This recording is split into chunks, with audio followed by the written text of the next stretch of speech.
I mean, I would say Top Gun is about as indicative of what our lives used to be in the military, so let's just keep it going with Wolf on Wall Street.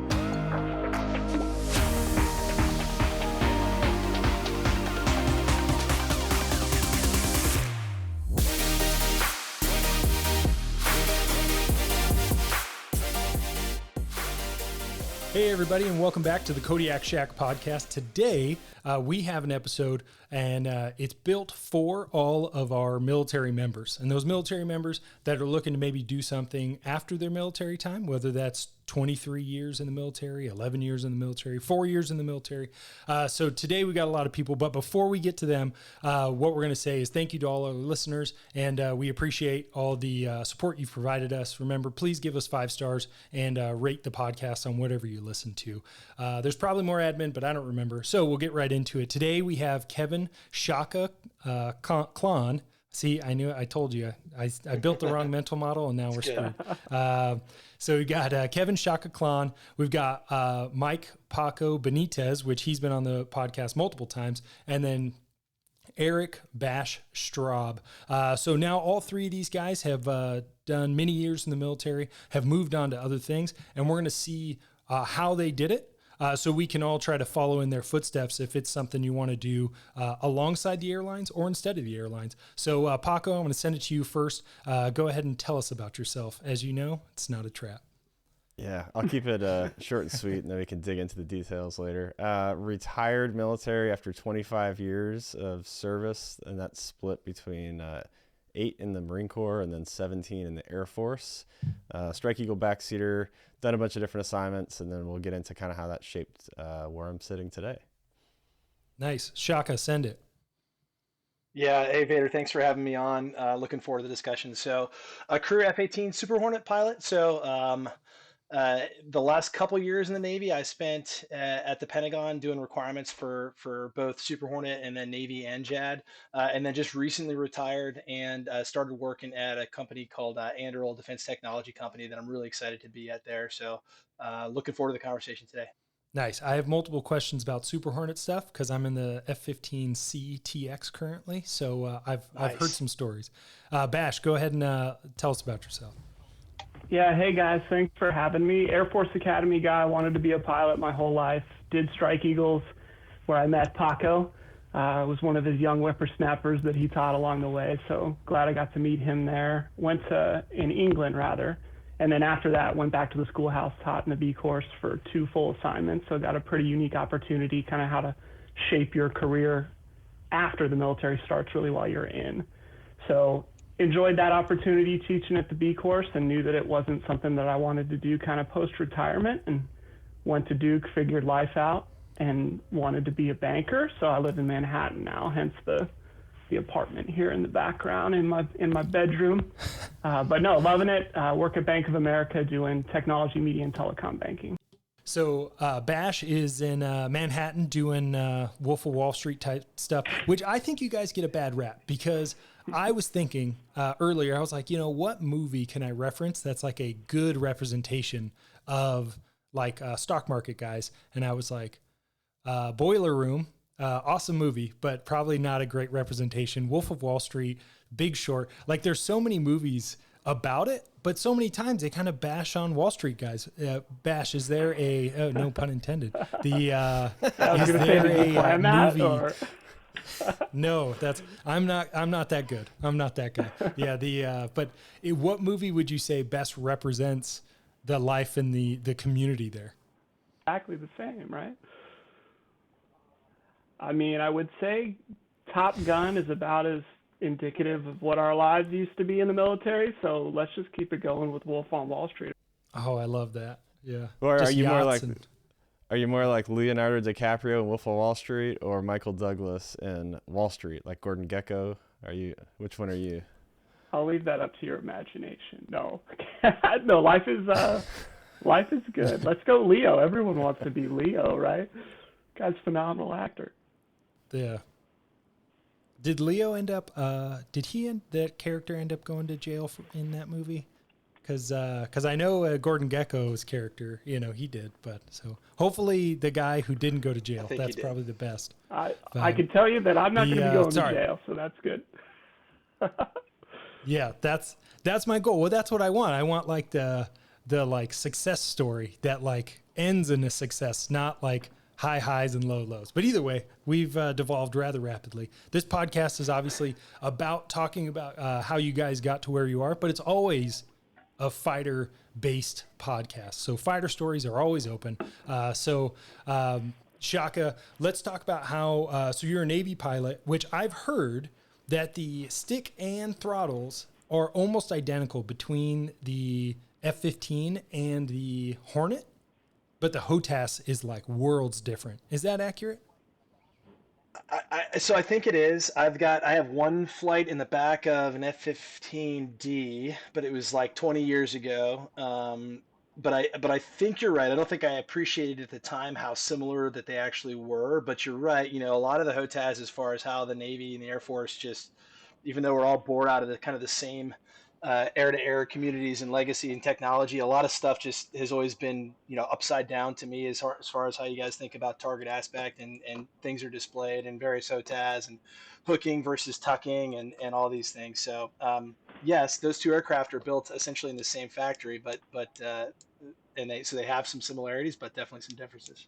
Well, selfishly, I'm going through the TX, so I'm like, I appreciate that the F-16 HOTAS, which for everybody who doesn't know, hands-on throttle and stick, I believe is what HOTAS, the abbreviation is, but it's so different. I mean, it could not be any more different. So there's very little negative transfer, which I talked to some Navy guys who are now flying, or Hornet guys who are now flying the C model, and they're like, literally, the buttons are the same. They just do different things. And I was like, that'd be a nightmare. Oh, wow. Yeah. Hey, Bash, you taught Bash, you taught in the FTU. There used to be a thing when I used to teach there many years ago. I lost the penguin about, hey, here's how many functions that your HOTAS does.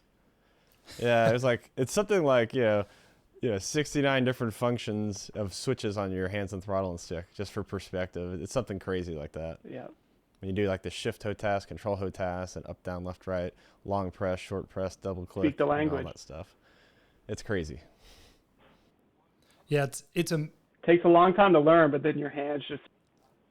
Well, and some of it, maybe you guys, Bash, when you were an instructor, do you ever get to the point where you knew how to do it? Your hands would just make it happen, and then a student would say, "How do you do that?" And you're like, "I don't actively know. Like I know, but I can't physically tell you what button to push exactly."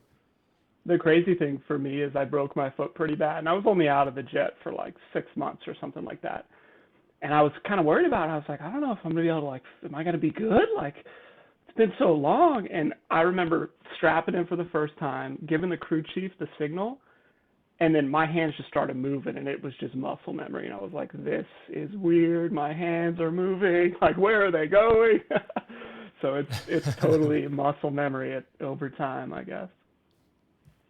Yeah, it's amazing just how quickly you can just get right back into it. I did one of those kind of VR simulator trainers at AFRL in Kirtland, and it was just like this. I mean, total. It was like you're flying a C model with the A10 stick and throttle, but you're flying some random pod. And the HOTAS is just like some random HOTAS that the computer guys made up. But after like 2 days, it was like, okay, like I get it. And now you would just operate normally because, again, your brain is just like sequences. Your brain has become like a macro, and you just like do things, So, totally. Well then, so Pako, oh yeah. So Pako, we'll get into, in your military time, obviously you did an entire career of 25 years between the two. Did you have any opportunities, or did you kind of plan like, hey, this is what I want to do on active duty to help prepare me for the afterlife? Or was that more just happened to work out, and what best prepared you for it? Oh, let's say I don't think I did anything in the military for more than 3 years at a time. So every 3 years, whether you like it or not, you get orders to go somewhere else. And so you move somewhere else. And then that job has all different types of, sometimes, obviously the people are different. The mission could be different. You could be pushing papers instead of, being in an airplane. There's just a lot to deal with. And I think collectively over time, as you gain those, you put those clues in your clue bag. And at the end of that, you're like, hey, I've got a lot of stuff that I learned along the way. Like, what can I do with it? And so every one of those kind of gives you different perspectives and kind of stretches you in a different way professionally and personally. So I really appreciated that. And that kind of set me up. And at the end of the day, I kind of looked around and I was like, well, I could stay, but I looked at the finances and stuff. And I'm like, well, do I really want to be a colonel? What does the next 4 years of that look like? Newsflash, all 4 years are terrible. Because and the tax on the family and financially, and then the time, and you look at your earning power. So getting out of the military after 20, I came in when I was 18 out of high school, so I didn't even go to college. But when getting out in your early 40s versus your late 40s is a dramatically different earning power over your lifetime out in the real world. And so you started looking at those and like, man, I've kind of been pushing my family around for long enough, like my entire adult life. Like let's put the ball in their court and give them some freedom of choice. So that kind of set me up of like, well, what do I want to do? And I'll tell you that when I got out, kind of spoiler alert, I never filled out a job application, and I never like went and sought employment. Like all of those things came to me. Okay. Which is kind of remarkable. I announced that I was retiring, and the first day I had 4 inquiries like, hey, we really want to talk to you. And I tell you that story because if you back that train up, like that's not just magic, right? That is putting in the work and thinking through like who you are, what is the value proposition of you out in the world, and what do you want to do, and how do you align those things? And I remember one of the best stories I ever heard that kind of really put like the tweet level summary. Well, it's not a tweet level summary, but there's a friend of ours, I won't tell you who it is, from Bash and I know very well, and he was kind of doing the same thing, getting out. He had a stellar career as a fighter pilot. He went to his first like banking social for like private equity and kind of investment banking. And they go around the room and they get to him, and kind of it's like, oh yeah, here's who I am, here's what I do, here's where I live, and he's like, oh my God. And so instantly he became the most interesting man in the room, right? And so everyone wanted to hear what he had to say, a great storyteller, and everyone's just having a great time. They're buying him drinks at the bar, and he's like, this is going great. Well, then after about an hour and a half, it gets to, okay, let's talk business. Like what is your value proposition? How can you add value to my company? And, the train went off the tracks. So complete failure. So you can only get so far on, hey, I was a fighter pilot. At the end of the day, like what value can you provide to whatever you want to do? So find something that, you enjoy. Go learn the tools of that industry that like Bash went and did, and then put that together, that same work ethic and those principles that you did flying a jet. Just you're changing the mission or use case, you're changing some of the tools, you change the lingo, but really the work ethic and how you approach it is exactly the same. And what would you say? So I'm going to throw down some of your background experiences. Correct me if I'm wrong. So obviously weapons school, you were a fellow in DC, you worked in the test world, and you were obviously an instructor, like obviously going to weapons school. So out of all of those experiences, what would you say had the most transferability in to now what you're doing? And then what best prepared you for a non-military career? I'd say none of them and all of them. No single assignment really prepares you for all that. I think it's, yeah. You think you're prepared and you go, oh, I didn't know that. It's like the people, God love them, we need them. Like guys in the Guard who, and they, like they've been flying the same jet at the same place for 15, 20, 25 years. And they have opinions, obviously have a lot of experience. They have sometimes strongly held opinions, but sometimes they lack perspective of like, well, actually, like here's the bigger picture and here's how the other things that are going on you don't know because you kind of been on an island of information. And so being able to bounce around, like I said, I was in the Marine Corps before I was in the Air Force, and just in my Air Force time, I was in ops. I was in the FTU, the training unit. Then I went to I went to DC against my will, which actually turned out to be fascinating. And I got actually assigned to Congress, so I worked for Congress for a while. And then I worked in the Pentagon for a while, and then I came to test for a while. And I did some other stuff in between that. I did some time at DARPA, some time at Silicon Valley. And so collectively, like all of those things kind of inform, professionally, like who I am and how I view the world. So I'll say the Congress one was probably the biggest curveball, because I wasn't supposed to go anywhere, and they're like, "Hey, I got a call saying congratulations, we'll see you on the Hill next year." I'm like, "What Hill? What are you talking about?" And then they told me like, "Oh yeah, you're going to be a legislative fellow. You're going to go work for a senator." I'm like, "What?" And at the time, and there's the running joke, I'm like, I have no idea. And when I say I have no idea, I have like purposely like blanked that part out of the world of my life. I'm like, it's like, kids throwing crap at each other. I'm like, oh, this is terrible. Like, I'm just going to ignore it. So I had like purposely, even I know civics and how it all works, but I could not tell you when I got my assignment, I could not tell you what left or right meant, or red versus blue. I'm like, I literally have no idea what you're talking about. So that's how zero I was starting from. It's not like I love politics and I ended up on the Hill. I literally knew nothing. I'm like, great. So I went from zero to I guess a decent job during my year there, and got some good stuff done. Learned a ton, met a lot of great people. But yeah, just those things, like you just having an open mind, and it's that process. Just like when you learn to fly the jet, you start from zero, and then you learn how to fly an airplane, and then you go to a more complicated airplane, and you keep picking up experiences in that process of rapidly onboarding information, digesting it, and being able to utilize it. Just having repeated that process so many different times in my career, that's really, I think, where the magic is. It's the sets and reps. It's not any one thing. When I think spot on, because I've said it a few times on the podcast, I think we've probably talked about it, is that broad perspective is what gives people a better understanding of things they know, and then things they learn in the future. And I wouldn't give up the experiences I've had and the perspective I've gained through those. So I dig it. So Shaka, we're going to shift to you. So obviously you did your entire time in the Navy, but then you said you got to do, were you working in test? Where were you working again before you got out? So my most recent job is coming out of the Pentagon, just doing That's right. requirements and budgeting for like Navy programs. So F-18 and then Navy NJAD. Okay. That's with a soft Yeah, G, by the way. it is. We pronounce it with a soft G. It's not next generation air dominance. It's next.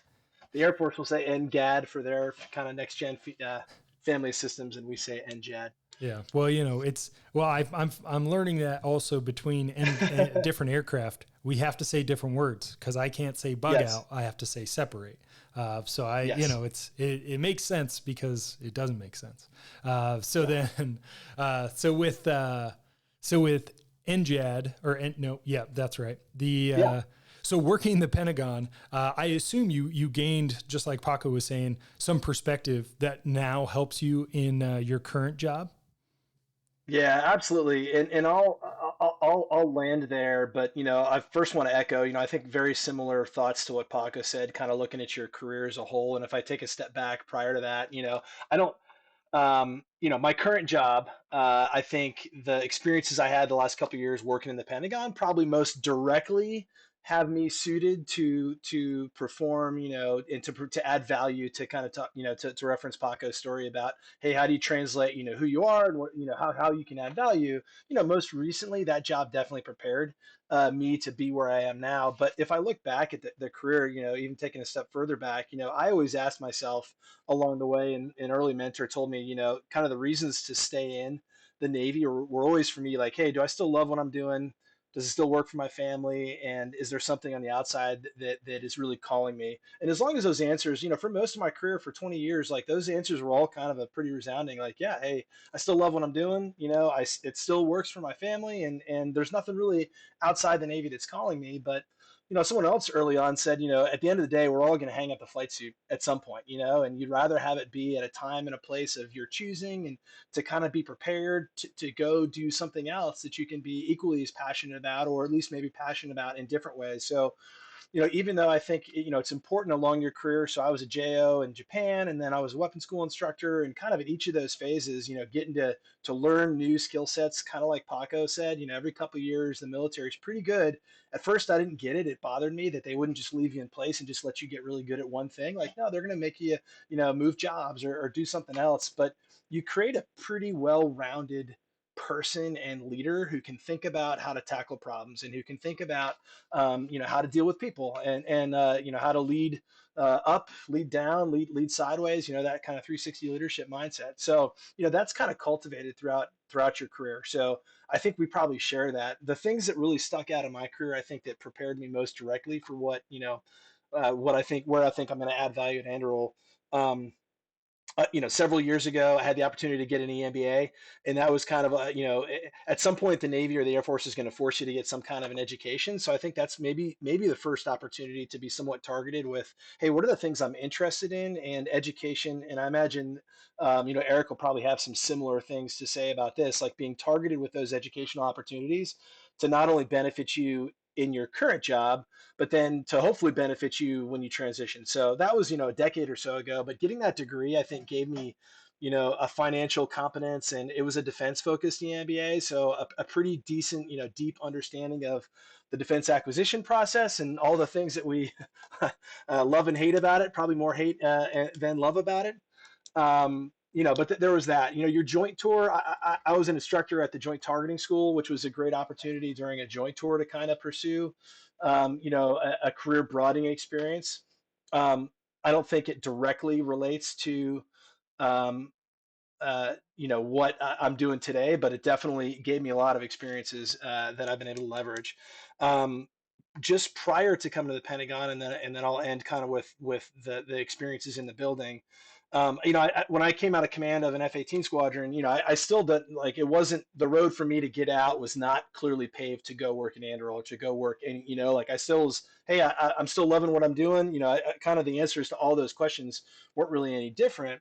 But I knew I wanted to pursue another kind of educational opportunity. So I didn't get thrown on the hill like Paco did, but I got to go be a fellow at a defense policy think tank. I was at CSBA for a year, and it was a bit of a choose your own adventure, and it just opened my eyes to people that are just you know there are other organizations and there are other groups of people where there's incredibly talented, purpose-driven, motivated individuals that you can work around and be a part of. And Paco, I know we talked about this when I was transitioning, about it's cool working at a place where it's almost like being at a weapons school where everyone's passionate about a mission, and that kind of resonated with me. And so at CSBA, like at a defense policy think tank, but it was small. There was an element of that was actually really cool. It was actually kind of weird going back into the Pentagon, where it's like I got taken back out of this very kind of mission, focused thing to a heavily bureaucratic, kind of slow, all the things that frustrate us about the Pentagon. But, where I worked was great. I loved getting to work on hard things and doing the requirements, like I just got deep in, I mean, the reality of what is our defense bureaucracy, and the way that we acquire weapon systems. So that, and even when I landed there, I don't think I knew that, hey, the road is going to a place like Anduril. It's maybe, it's trying to bridge this, defense technology. How can we deliver, great technology to our war fighters on a pace that is going to outpace what our traditional, primes might be able to do. And Shield, where Paco works, is, I think getting after a lot of similar things. So, all that to say is that it was throughout my We career, here at all the of that Kodiak Shack general learning, podcast but would then like to some pretty welcome our new specific, both sponsor, educational Adamus and Cyber. positional things, I Working think, with the that led me military to where I means there am, are and I some minimum couldn't be more happy. cybersecurity requirements that are in every contract.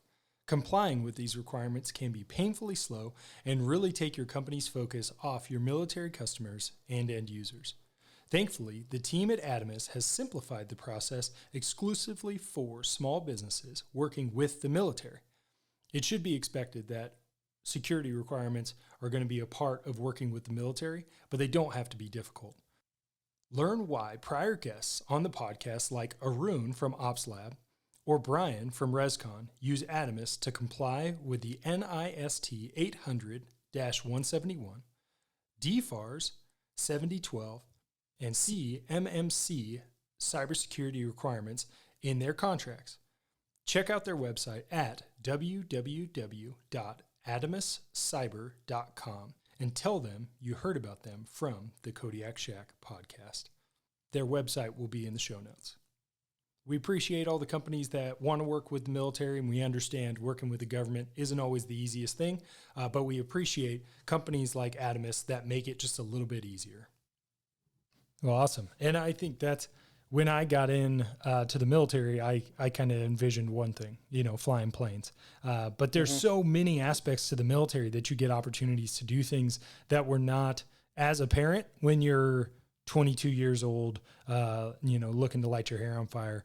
So Bash, now, did you know you wanted to go to Duke when you were kind of getting into the military, or was that kind of one of the things that happened later in your career and you were like, hey, I need to transition out? And then how'd you kind of set yourself up for where you are today? Yeah, I think definitely not. I joined just to fly airplanes. There's no hiding that. There's no, I wanted to serve my country. It was just blatantly, I was a kid, wanted to fly fighter jets.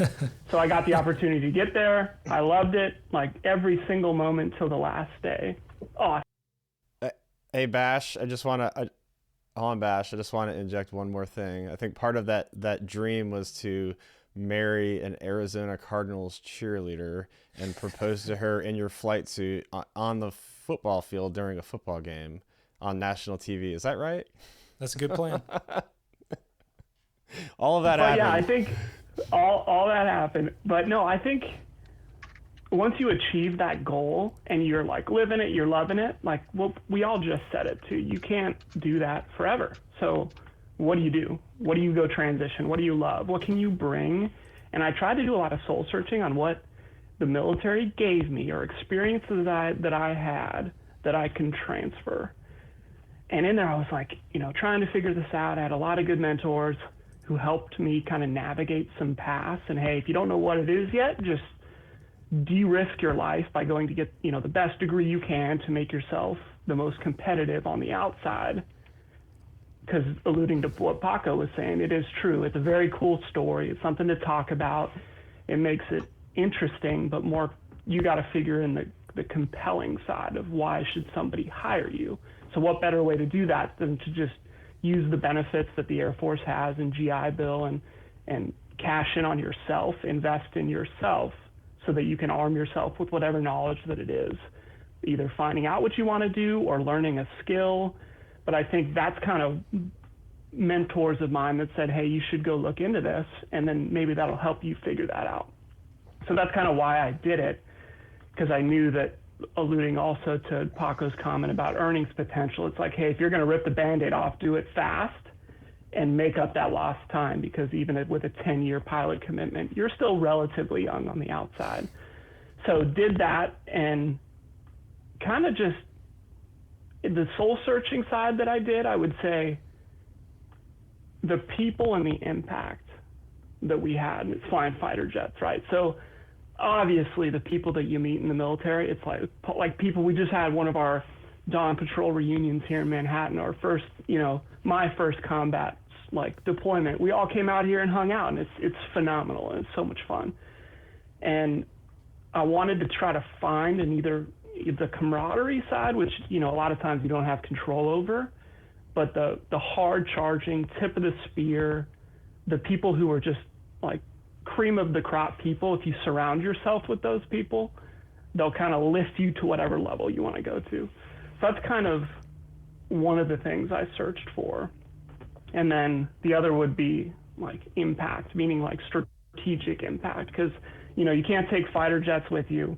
But I remember one combat mission of mine where we did something, immediately landed, went to the chow hall with our sunglasses on our heads, right? Who said head?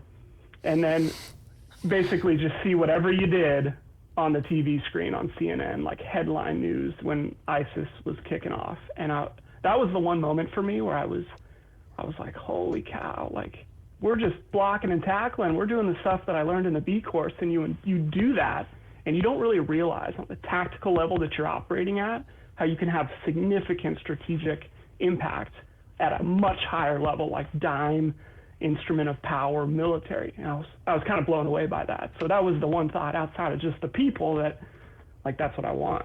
And I kind of saw a similarity there after, Duke, talking to mentors, figuring out what was out there of, can I move that impact, not in the military sense, but, I saw that similarity in the economic sense. So going into a place like either banking or consulting at like the kind of the more sought after roles that are super competitive to get into, and there's a really strict pipeline. You go to X undergrad, then to X business school, and if you don't go there, you're probably not going to get considered, because it's pretty true.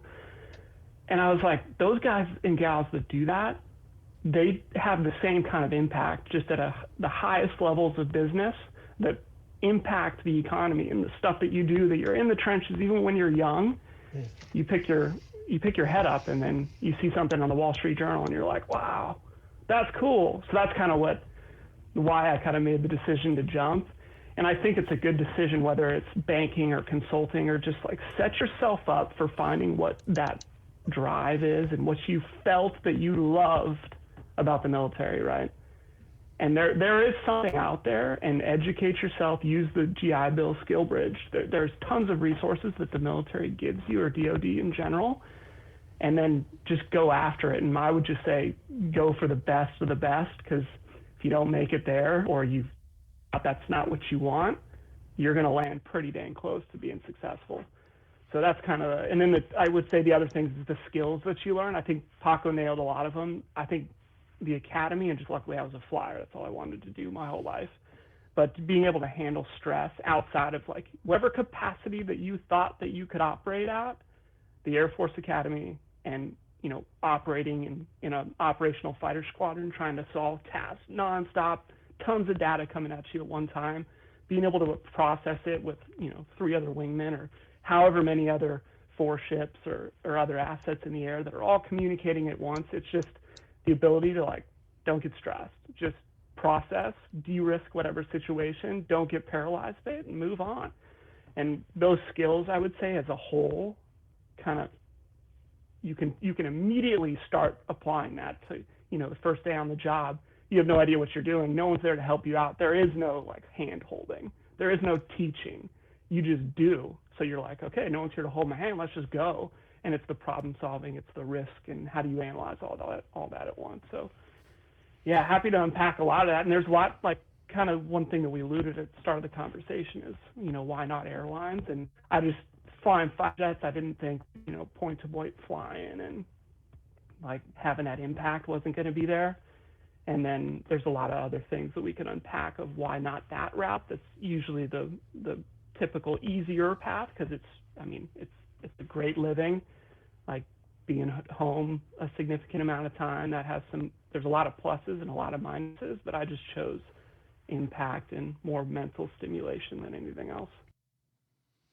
Well, and you referenced SkillBridge, which I think SkillBridge is really cool, which I didn't even know SkillBridge exists until I was already in the process of separating from active duty. But for those who don't know what SkillBridge is, and everybody here weigh in if I say something incorrect, it's roughly, I think it's 6 months, where you can actually work with a company for 6 months while you are still getting paid by the active duty to learn a new career set, or learn a job, or anything like that. So if you're like Bash, maybe if this is the way it worked out, you go to Duke, you have your degree, you end up getting a contact with a company, and then you SkillBridge for 6 months, figuring out your life, and then you're not really falling without a chute once you are fully separated. Is that kind of what happened? Yeah, that's exactly right. And that kind of alludes to the point that I said earlier about de-risking yourself for another company to hire you. Is you got a cool story. They know you can bring the leadership. They know you can handle the stress. They know you can figure it out.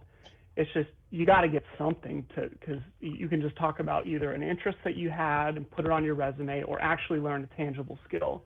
I chose that route. I luckily met some great people at Plexus Capital, lower middle market private equity firm, to learn more of the investing side of the world, and kind of prep myself knowing that I wanted to go work at a bulge bracket investment bank. And rather than just not doing any work and trying to just hope for the best, you plan way out in advance if you have time, right? That's the way to do it.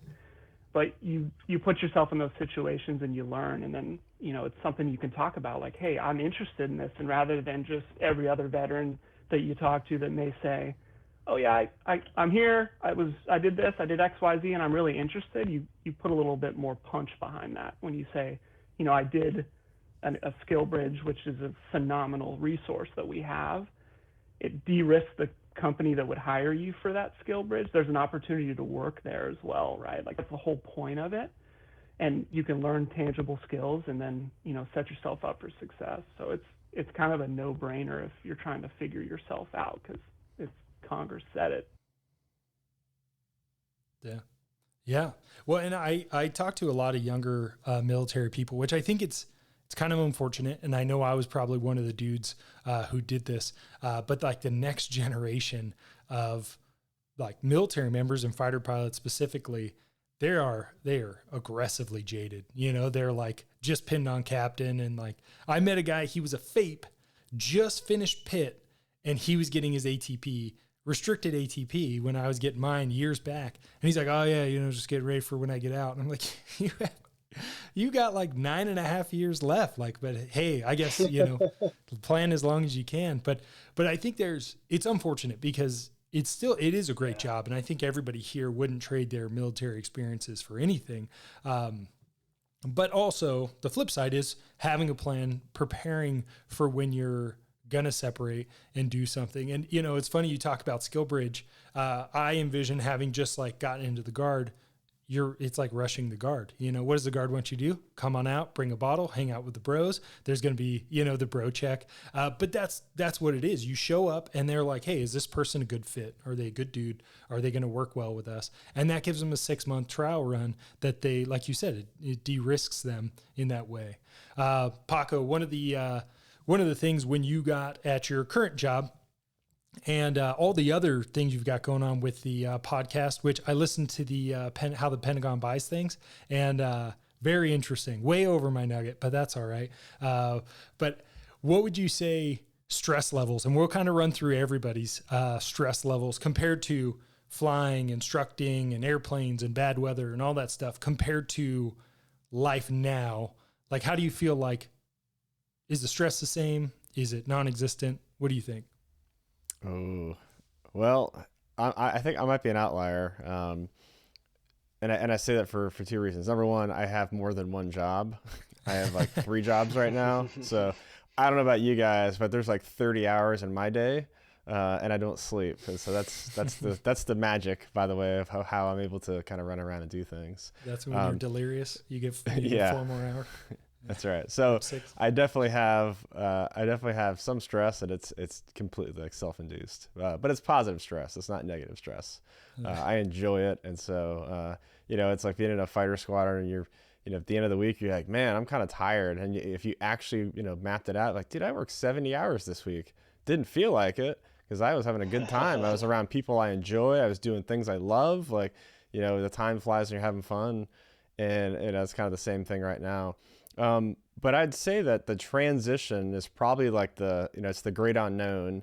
And I started putting a few things on my LinkedIn post, whatever they're called, to be like, hey, here's some nuggets that pick up along the way as I went through the transition. And it's like instructing, like the longer you've been between like your last flight, like you start losing relevancy. And so as these things were fresh in my mind, I want to just kind of capture them and put them out there for other people.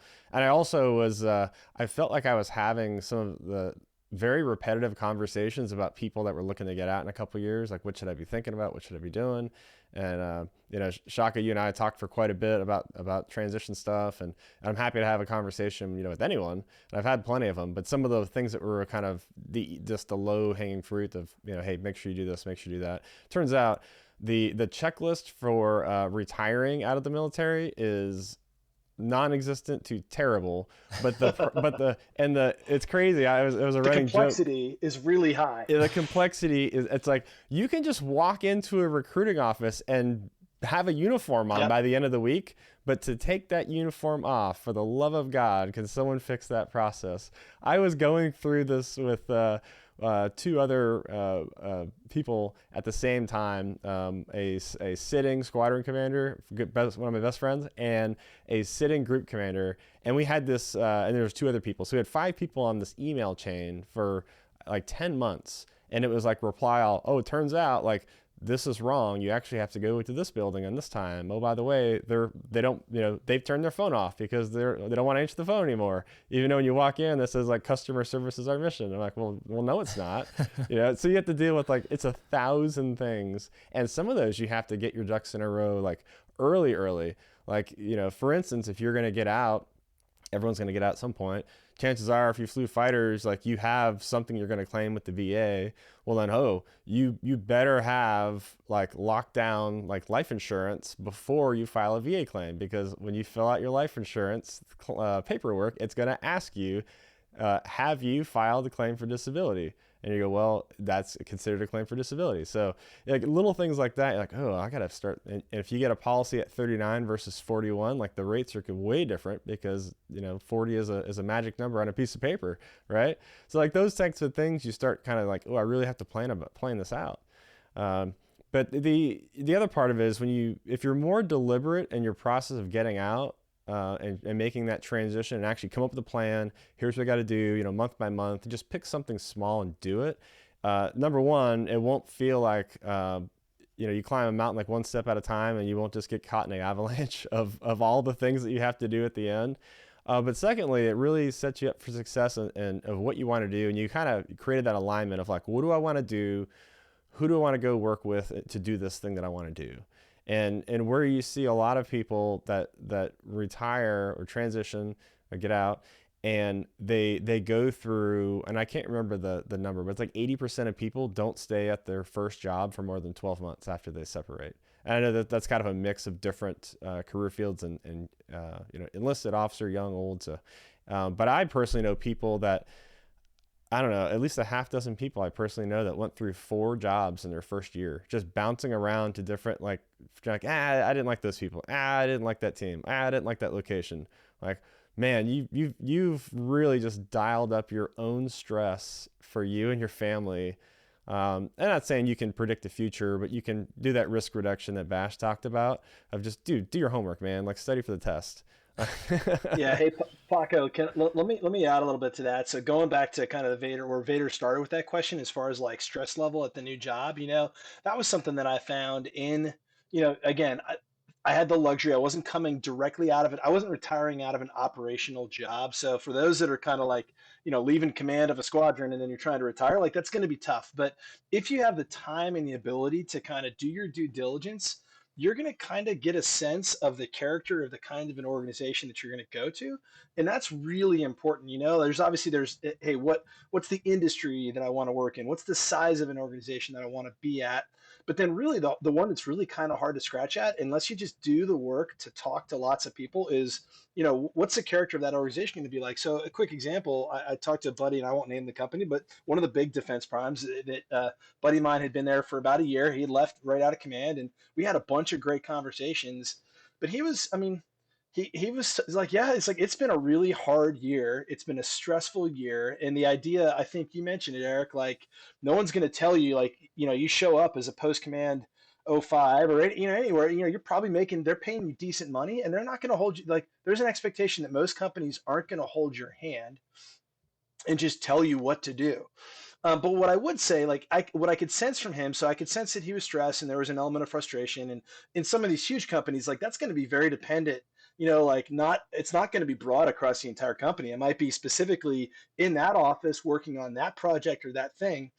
One of the senses I got with Andrew, and I'll just, quick story there, like, my first day on the job, Palmer Luckey, one of the founder, Andrew, like, he spent like 3 hours with a group of 20 of us just talking, shooting the breeze, and like really kind of caring about us. And this is a company that's grown significantly. And my experience there in a very short period of time was that they actually, like, they really do want you to succeed, and they are they're investing time. So like my couple months that I've been there have actually been spectacular. And I was just out in Costa Mesa this past week, and I live in DC, so decent amount of travel, but and I was working 12 or 13 hour days. Like it was long days, but like it was not stressful because I was like getting back, talking to engineers who are trying to solve hard problems for defense, and I'm helping them understand my perspective. And then I'm down and driving down to San Diego to talk to other companies that we might be partnering with. I mean, like just super cool stuff.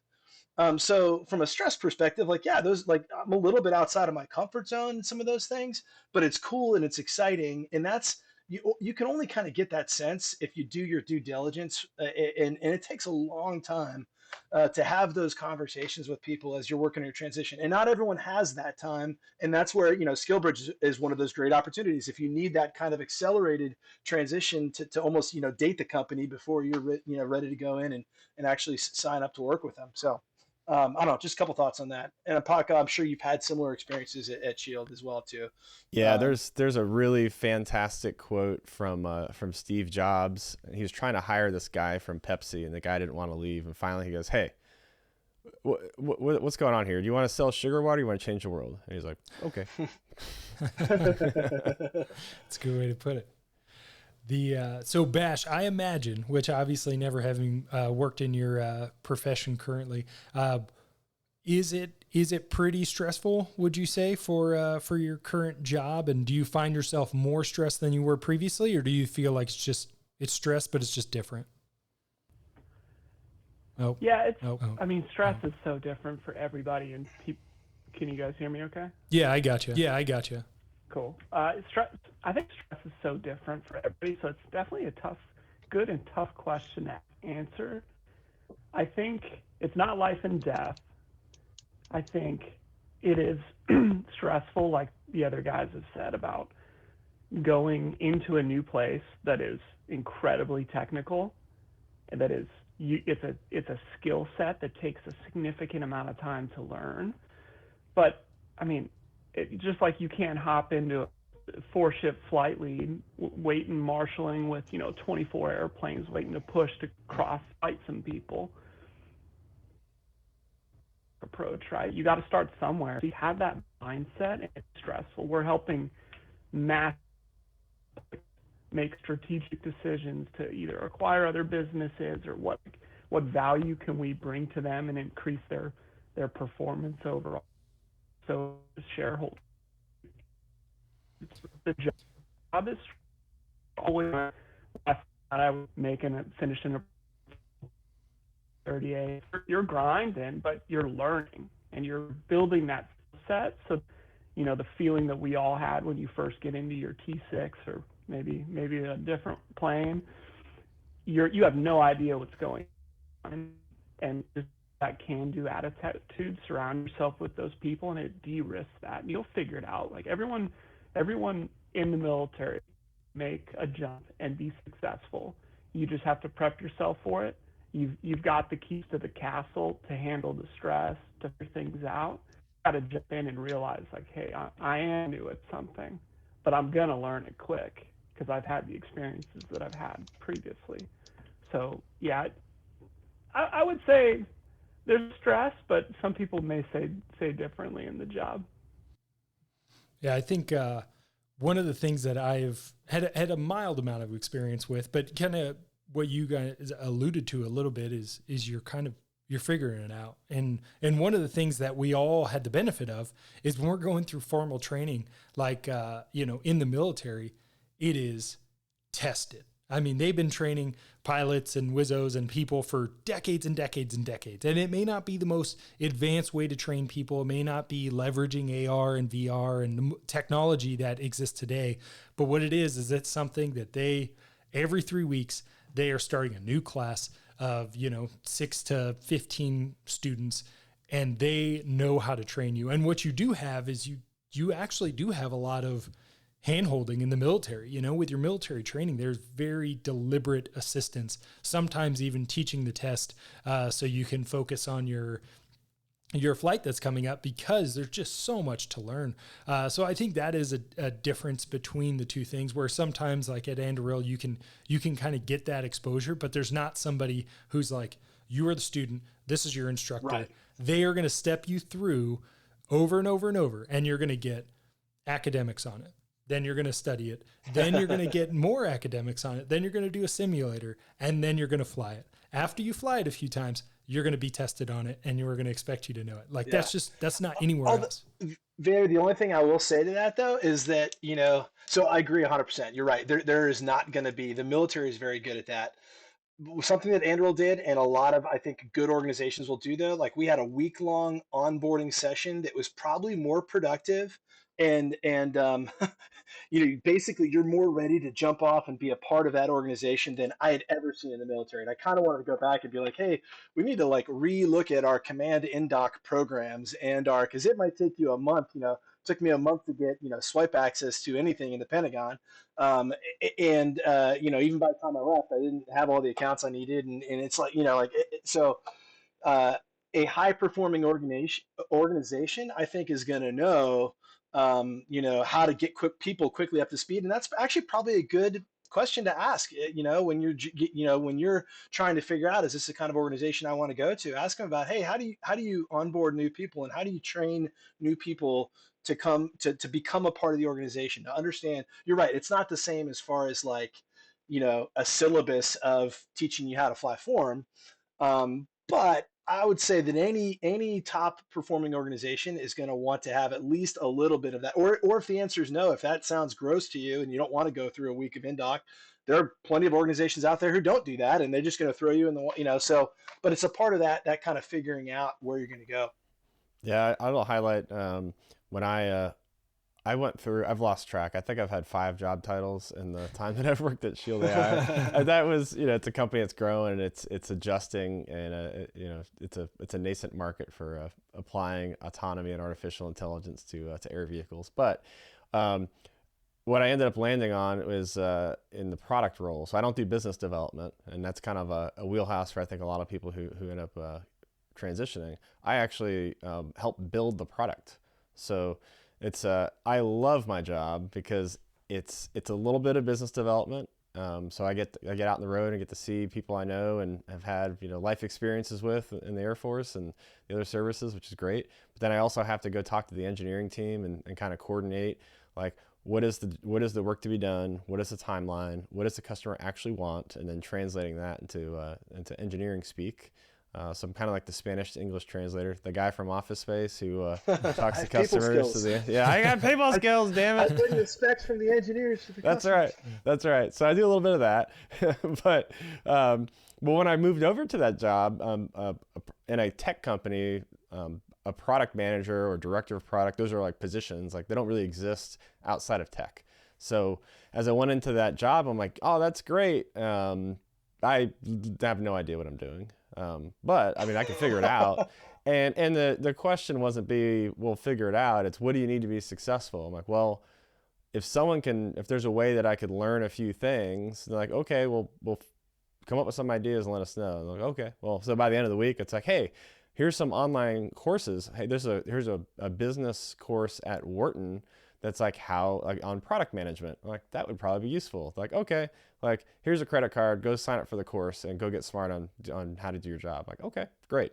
And so I was able to add, awesome. I took a course from there, learn how the principles of product management, so I can learn a little bit of the language and lingo, and then you apply it to the situation. And so it's just foundational, academic, but super insightful to have that perspective and the support to, again, really, like, it's, we say, do, don't say. So the fact that, like, we want you to be successful, like, no, we're putting our money where our mouth is. Like, here, go get smart, and then come back and show us what you learned. Yeah, and I think one thing I think, and Bash kind of alluded to this before or spoke deliberately to it, was the military gives you chances to do things like that, with maybe your IDE or your professional military education isn't always the best, but whether they give you an opportunity, they pay for you to get an MBA, or they can send you to, DC, or you work in the Pentagon, you get perspectives that you wouldn't always get. So before we get going, I'm going to pass it around the room. So take the opportunity to kind of think of something. So you guys, all 3 of you, are standing on the opposite shore of the river, having already separated, looking back at yourself and the rest of the military members who haven't kind of traversed that. So I'll ask you in a second is kind of, what is your perspective now, having separated, or retired, having started a new career, and what would be something you would provide to someone who's looking to do that. So I'll kind of provide some input while you guys are thinking about that. This episode was to try to provide a broader perspective and understanding for those who are looking for after this episode's called On the Outside, because that's kind of what we're doing here, is looking from the outside in. So obviously the airlines are always an option for people. And I don't think there's anything bad about it. One of the things that Shaka and I talked about before we started recording was, I know multiple people who've been on this podcast previously are airline guys, and in their spare time, are spending time in innovation, spending time doing things that they're passionate about. So it doesn't mean this episode is not to stop people from going to the airlines. It's to help people who are most likely type A, who are used to mentally challenging undertakings, and still getting more and more of that as they move on. So Pako, we're going to send it to you first. So what advice or what perspective can you send to those looking to do what you've done or something similar? I'd say that, if you go back and you think of a time in your career in the military where you were uncomfortable, where I don't know what I'm doing, I don't know how I'm going to figure this out, I don't know if I can do it, and you find a way, it all comes together in the end. And over time, I think some people, you forget those times that period of uncomfortability where you're just like, there's too many unknowns, I don't know what I'm going to do. And my advice is, think of that and just be comfortable with being uncomfortable. It is a very big world out there. There's so many things that you can do. And by challenging yourself to just stay uncomfortable and pushing yourself in different directions will give you that perspective to, that shore on the other side is not as far away as you think it is, and the water is not as deep as you think it is. I dig it. Bash, what do you got? I would say bet on yourself, because you'll succeed no matter what. So don't be afraid of it. And I would say there's a lot of time that needs to happen. Like if we join the military and we're pilots, or even if you just do 4 years or whatever it may be, that's going to creep up really, really fast. And the advice would be, don't get out with your pants down. 2 years left, 1 year left. Try, and even if you know you want to go to the airlines, or know generally what you want to do, keep pushing yourself for whatever that other passion would be. And I would say, there are some risks in the airline. What if you get hurt? What if, innovation's happening? What if pilots go away? It's a risk. You're betting on that for 30 years, right? That's significant. So there's a lot of, think about risk, but always have another option. Always be pushing yourself for, even if the guy that you were talking about, Bader, that's yeah, I'm young, I'm going to the airlines. A lot can happen in that time. Just keep seeking something else and keep finding what other thing is out there that you would be interested, and that'll help keep you mentally in the fire drill.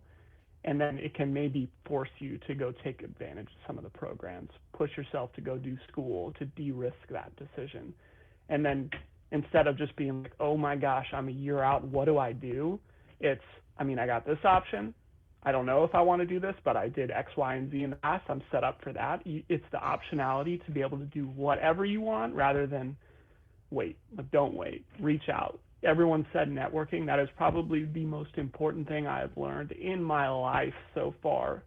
Not even in the military, but 4 years prior to me getting out now, it just gets even more and more crazy that the people are going to make moves for you, and just reach out and talk to people.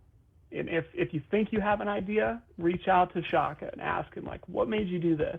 Just have these conversations. The network will build. An idea will tip off. It'll force you to go do something else, and just jump in, because it's gonna happen soon. Yeah, I dig it. Shaka, last one. What do you got? Cool.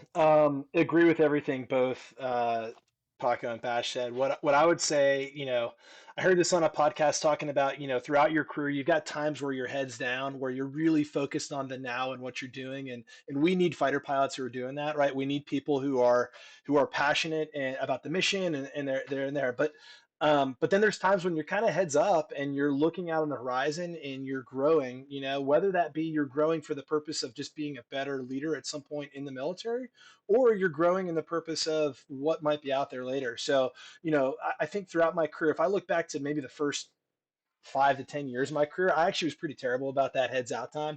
I was very heads down focused. And I don't think if I'd have been forced to pivot, if I'd have been, if something would have happened where I would have gotten out at the 10-year mark, I would have been a little bit, maybe not really sure what else was out there. Right. So I think that's one thing. So then, what I would say is that, throughout each of those kind of heads up in those kinds of phases in your life, whether it's continuous or whether it's episodic, the things I would consider, I'm going to land with what Bash said with networking, because I do think that's the number one thing.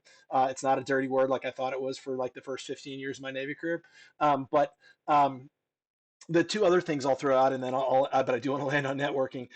Education, right? That's also not a dirty word, and it comes in both formal and informal. So, I remember there was a time of, being a young JO, just being jaded and thinking education was a terrible, not just really concerned about educating myself. So informal, like I listen to a ton of podcasts, and I go through ebbs and flows. Like sometimes they're very business oriented podcasts. Sometimes they are military and strategy and news, whatever that is. But I think that's good. And books as well, whether you're reading or listening to them. And if you can pick up a degree or, a fellowship or something like that, those are all good things. So look for those opportunities. I would say consider a side gig at some point if you're interested. So, two of the four of us have podcasts that they do as essentially side gigs to something. And I don't know what your main gigs and what your side gigs. And Bash, I don't know you well enough to know if you have a side gig, but I will say I started buying real estate like in 2011, 2012. A lot of people do real estate as a side gig. I have 3 short-term rentals right now. It's Big Shaka Properties is my kind of property. I manage them remotely, and they're pretty lucrative. They're at different locations. I get to scratch the itch of a lot of things that I love. Like I lead small teams of operators because I manage these properties remotely. I do all the customer engagement. I do the dynamic pricing. There's a lot of cool, it's actually a fairly active thing, but it's a side gig. It's pretty lucrative and I really enjoy it. So consider that, and then the last one just being networking. So as I educate myself about real estate and how to be a better short-term real estate investor, one of the podcasts I listen to there, the Short-Term Shop, they always say, hey, your network is your net worth. And I don't know if I entirely agree with that, but it's not too far off, right? Like, and the reason why I think it's, what I focused on, a wide, intentional and continuous network. So being intentional about building relationships, being intentional about reaching out to people. It's not about what can you do for me. If you approach it with an attitude of more of like, hey, this is a person I want to be connected with, and I hope that I can help them out sometime. It's not transactional, it's relationship building, all of those things. People that have an attitude of abundancy versus scarcity with their network, I think tend to be pretty well, i.e. it's not some piece of the pie that I'm trying to hold on to and I'm just waiting for the right person to come along so I can offer up some favor so they can then in return give me something back. Like I think I had that perception about networking for a long time. Whereas now, like I've got people in all sorts of different industries that I was able to call up, build relationships with, and really helped me as I transitioned. I was really glad that I spent several years intentionally trying to build out my network. That was probably the number one thing that helped me. So that's awesome. it. Well, I appreciate everyone's input. And for all those young military members listening, we all enjoyed our time in the military because we were present. We enjoyed the people around us. We enjoyed the experiences. So focus on the future. Understand that there will be life after the military, but enjoy the heck out of the military while you're in it, because it is an awesome experience. Even when you go to the Guard and Reserve, it's going to be similar, but it's not the same.